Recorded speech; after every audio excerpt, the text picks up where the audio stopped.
If not all traits are adaptive, how do we know which ones are?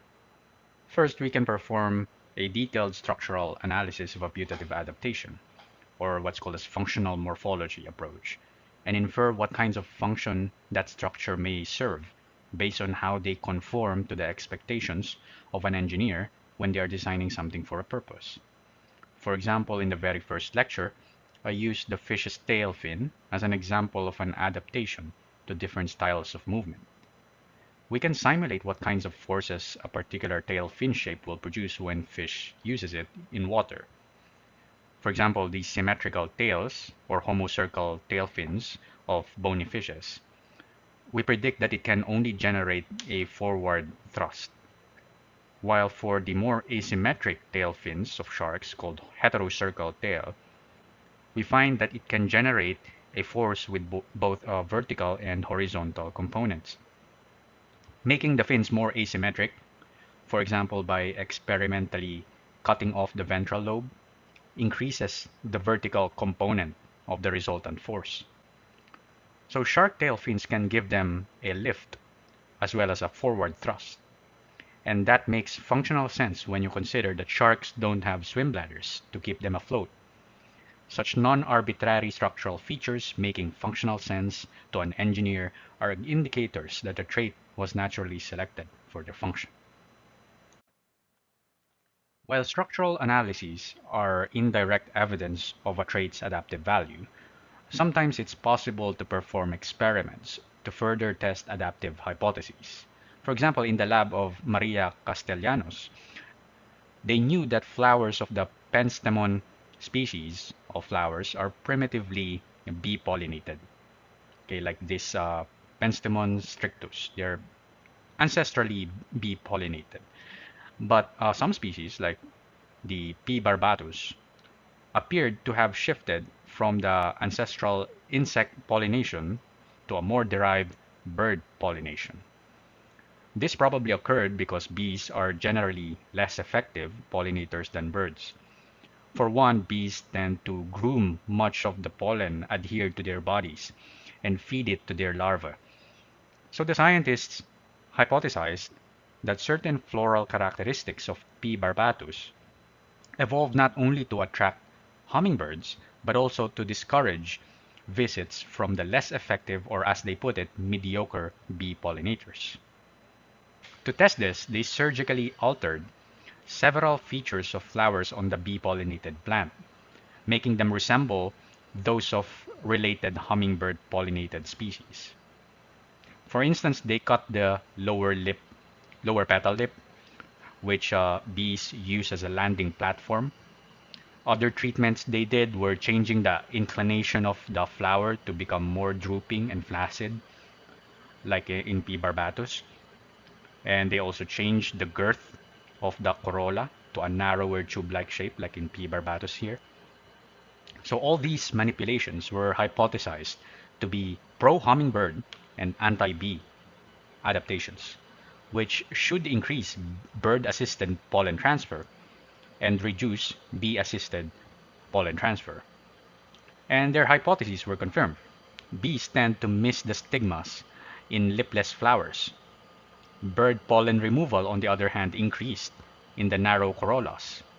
So this is a good example how evolutionary hypotheses can be tested by designing clever experiments. We can also take advantage of convergent evolution to test our adaptive hypotheses. If a feature evolves independently in many lineages, this can be a sign that similar selection pressures are at work. And then we can try to look for the common ecological or other selective factor with which the trait is correlated, and then couple it with structural analysis to see whether it makes sense from a design perspective. So for instance, among fishes, a streamlined body shape, a forked tail fin, and a slender tail base called caudal peduncle are typically observed in open water fast-moving predators like tunas and swordfishes. Whereas fishes that live in complicated environments, such as among corals or vegetations, they have a deep, laterally compressed body that enables them to change direction rapidly.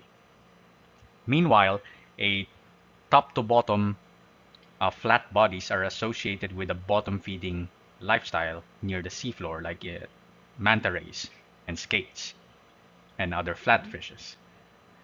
The consistent association between a trait and an environment or lifestyle is a good sign of adaptation produced by convergent evolution.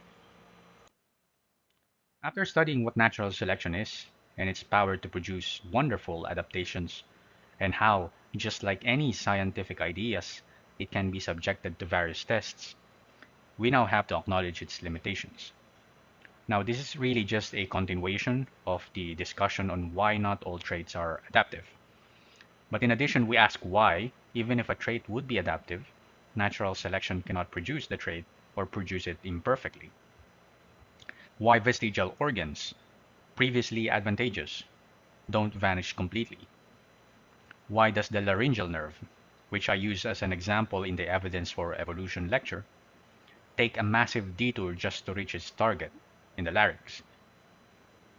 Why is there a blind spot in our eyes? Why put a weakness in an otherwise perfect organ?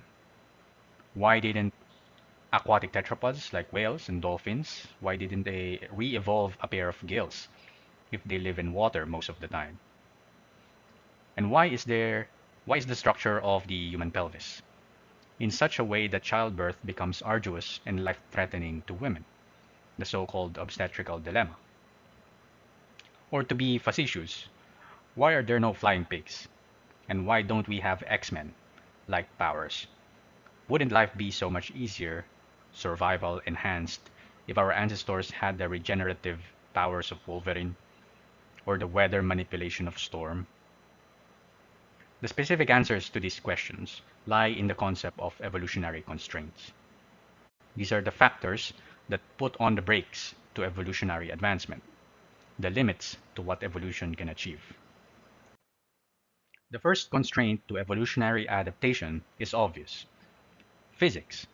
For example, the mathematical relationship between surface area and volume dictates the maximum body size attained by an organism. We know from geometry that increasing the size of an object by a certain factor affects the surface area in volume differently. Surface area tends to increase by the square of that factor, while the volume increases by the cube. In other words, the surface area to volume ratio decreases dramatically with size. And since many biological processes like respiration and excretion are dependent on the surface area available for diffusion of materials, a maximum limit is imposed on organismal size. You can't evolve into larger and larger size indefinitely. The square cube law, as it is called, is the reason why, despite how advantageous it might be for them, you won't find modern insects the size of a dog. Insects rely almost exclusively on passive diffusion for the movement of gases within their tracheal system. For a very large insect, the low surface area to volume ratio would mean failure to meet their metabolic demands, all of those cells inside their body. It was a different case for some ancient insects, such as the giant dragonflies of the Meganeura species that lived in the Carboniferous period. Back then, the high oxygen levels in the atmosphere compensated for the physical constraints. The high oxygen levels have allowed a higher size limit for these insects. Another constraint is the amount of genetic variation present in the population. Natural selection is powerless without genetic variation to select from. In fact, in some vulnerable populations, this evolutionary constraint, called genostasis, is what makes them vulnerable to extinction. If their environment suddenly change for some reason, the population can't adapt.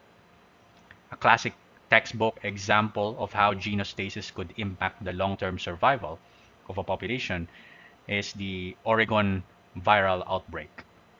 So you see, in 1982 and 1983, a colony of captive cheetahs in an Oregon wildlife park was devastated by feline infectious peritonitis, a virus that rarely kills more than 10% of infected house cats. Normally, it's not really a problem for cats. In fact, none of the lions in the park develop symptoms. But surprisingly, nearly half the cheetahs died because their immune genes are practically identical or clones of each other. In addition to poor immune function, this lack of genetic variation resulted in extreme abnormalities in sperm development, making it hard to sustainably breed the already declining population. Some bananas you buy in the groceries are probably also suffering from genostasis because they have been propagated asexually for too long. Cavendish bananas are vulnerable to the fungal disease known as Panama disease. So if an outbreak occurs, these bananas could very well go extinct. When it comes to evolution, the starting point matters. Our ancestors provide the raw materials for further evolutionary change. But these ancestral baggage can also limit the degree or bias the direction of change.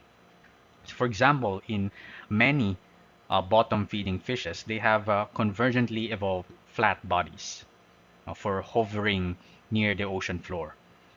But different lineages have arrived at the same body plan in different ways.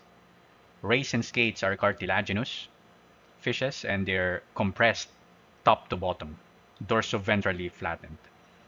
This way of flatness makes sense. But flounders, on the other hand, are bony flat fishes which are compressed sideways. On the seafloor, they lie one side up, which meant one eye is buried in the sands. Evolution's duct tape solution is to shift the position of one eye next to the other. So now, flounders have these ugly asymmetric faces. Why didn't the flounder simply evolve like rays and skates? It's because of their ancestry. Flounders are descendants of the bony fish clade, and the ancestral state for bony fishes is being compressed sideways, not top to bottom like in cartilaginous fishes.